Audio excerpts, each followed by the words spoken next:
Next we can see amniocentesis. Okay, what is the meaning of amniocentesis? Actually, amniocentesis is a technique of fetal sex determination. Okay, what is the meaning of amniocentesis? Amniocentesis is a technique of fetal sex determination. Okay, with the help of amniocentesis, we can easily find out the sex of the child, which means male or female.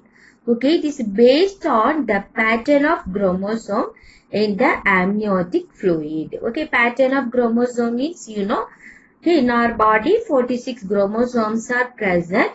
22 pairs of chromosomes are called autosomes. Remaining one pair is called sex chromosomes. Okay, XX means that indicate the female child. XY indicate the male child. That is called the pattern of chromosomes. Okay, where they can collect the fluid, amniotic region. So it is called amniotic fluid. Where it is present, it is present outside of the developing embryo. Where the amniotic fluid is present outside of the developing embryo. Okay, once again, what is the meaning of amniocentesis? Amniocentesis is a technique of fetal sex determination based on the pattern of chromosome in the amniotic fluid surrounding the developing embryo. Okay. In amniocentesis, some of the amniotic fluid of the developing fetus is taken to analyze the fetal cells and dissolving substances. Okay. In this method, okay, they can collect little amount of amniotic fluid. Okay, they can collect little amount of amniotic fluid.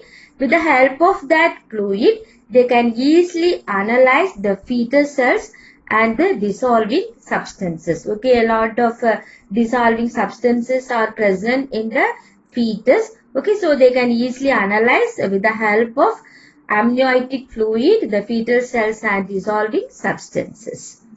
This procedure is used to test for the presence of certain genetic disorders. Okay, it is also used to test for the presence of certain genetic disorders. Okay, for example, Down syndrome, hemophilia, sickle cell anemia, okay, etc. determine the survivability of the fetus. Okay, this amniocentesis method is also used to detect, okay, the genetic disorders. For example, Down syndrome, it is a kind of genetic disorder. Okay, those who are affected in this disease, their mental ability will be affected. Okay, then hemophilia is otherwise called bleeder's disease. Okay, bleeder's disease means non-stop blood. Okay, that is called what? Bleeder's disease. Then next one is the sickle cell anemia. Actually, in our blood, our BC is biconcave in nature. Isn't it? Those who are affected sickle cell anemia, that people or BC cells look like a sickle. So it is called sickle cell anemia. So with the help of amniocentesis, we can easily identify genetic disorders. Look at this picture. Okay, this is the developing embryo. Developing embryo is surrounded by the amniotic fluid. This part is called the amniotic sac. Okay, this part is called the chorionic sac. This part is called the umbilical cord. Okay, inside the amniotic fluid, okay, there is a lot of substances are there. Inside the amniotic sac, there is a matrix-like substances present. That matrix-like substances are called amniotic fluid. Okay.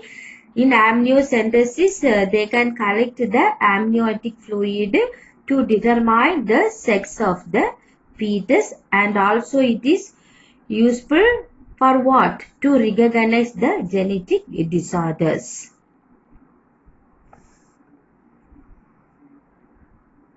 Okay, look at this picture. With the help of the syringe, they can collect the amniotic fluid. Okay, with the help of the syringe, they can collect the amniotic fluid for further test. In this technique, mainly two aspects are there. One is the positive aspect and another one is the negative aspect. Which one is called the positive aspect? Amniocentesis mainly useful to find out the genetic disorders, isn't it? That is the positive aspect. Which one is the negative aspect? Female feticide. Which one is the negative aspect? Female feticide. Okay, some of the parents, if they find this child is the female, they can do the abortion, isn't it? That is called female feticide.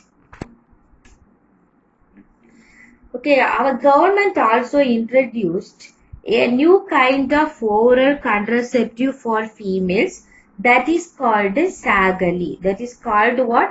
Sagali. It was developed by scientists at Central Drug Research Institute in Lucknow, India. Okay, who developed in this method?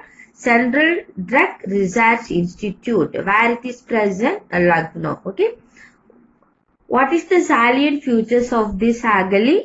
It is a non-steroidal preparation. Okay, it is non-steroidal preparation.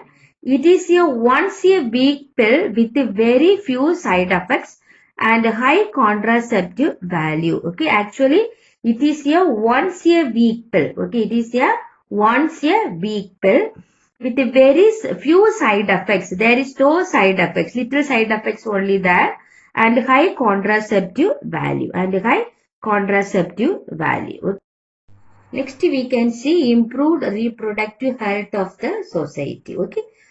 First one, better awareness about sex related matters. Okay, we should provide better awareness about sex related matters. And the second thing, increased number of medically assisted deliveries. Okay, if anybody feel delivery pain, we should take them to the hospital. So in front of the doctor only it can be done. Okay, so increased number of medically assisted deliveries. Third one, better postnatal care leading to decreased maternal and infant mortality rates. Okay, postnatal care means after delivery we should provide better care. If we provide better care, it can decrease the maternal and infant mortality rates, which means death rates. It can decrease maternal and infant death rates.